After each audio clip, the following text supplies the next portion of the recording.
wir machen weiter mit unserem heutigen Mima Menschen. Der fühlt sich manchmal schon wie 50, ist aber eigentlich erst Mitte 20.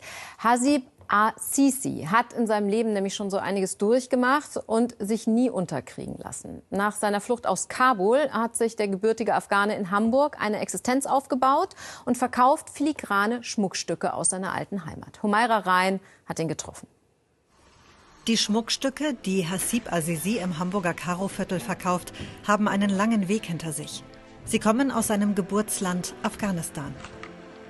Jeder von dieses Kunst, was Sie hier sehen, erzählt eine Geschichte. Und genau deswegen wollte ich auch die Menschen zeigen, dass in Afghanistan nicht nur Krieg gibt, sondern auch Kunst und Liebe.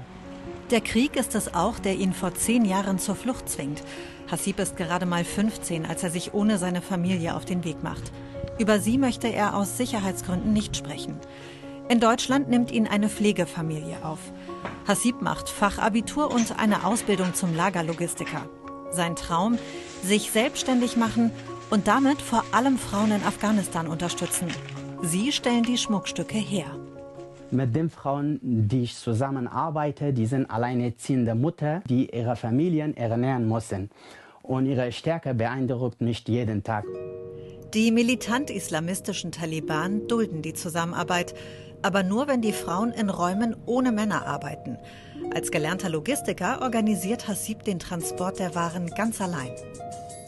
Obwohl ich überall hier schreibe, fragile, zerbrechlich, trotzdem Menschen achten nicht darauf und werfen die das Paket. Dabei befinden sich in der Kiste wahre Schätze, mundgeblasene Gläser.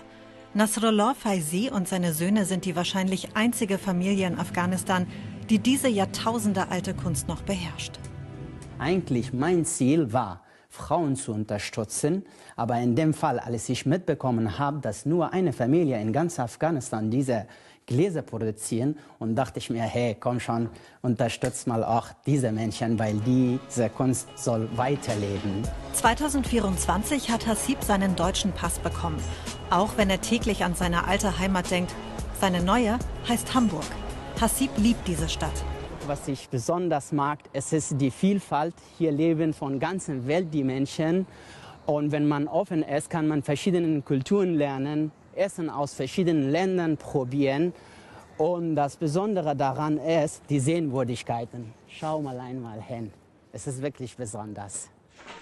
Seit 5 Jahren lebt der Unternehmer in einer WG mit Suhaib Al-Jamous. Suhaib kommt aus Syrien. Die beiden haben sich vor 10 Jahren in der Unterkunft für unbegleitete Minderjährige kennengelernt. Wir sind voreinander da, wir hören einander zu. Und wir sind wie Brüder, aber nicht durch das Blut, sondern durch das Leben. Zusammen haben sie das Abitur bestanden, dann im gleichen Betrieb gelernt.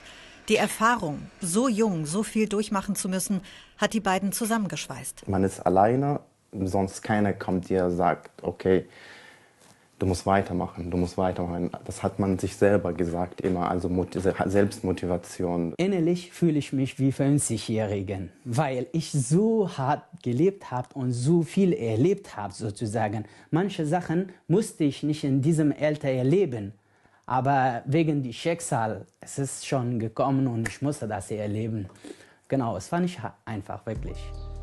Trotz allem hat Hasib sich mit dem Geschäft seinen Traum erfüllt. Und er hat noch viel vor.